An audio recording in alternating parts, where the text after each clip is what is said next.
Nakatakdang makipag-ugnayan ng pambansang pulisya ng Philippine Amusement and Gaming Corporation of PAGCOR para alamin kung sino ang tinutukoy na dating PNP chief na tumulong umano sa pagtakas naman palabas ng bansa nitong si Guo Waping alias Alice Guo.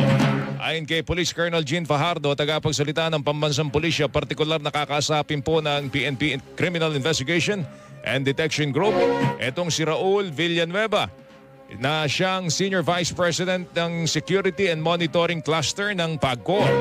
Matatanda ang ibinunyag ni Villanueva sa pagdidig na Senado ang naturang impormasyon. Kanya sinabi, nakasama rin naman sa buwan ng payola ni Guo ang naturang dating PNP chief. Wala naman talagang pasihan. I think it is incumbent upon him to clear this issue, to be fair dito sa ating mga former GP. And at the end of the day, kung meron din naman nga po mga ebidensya, kung isi-share niyang mga impormasyon at pag-validate tayo at meron, ay wala tayong sasantuhin dito.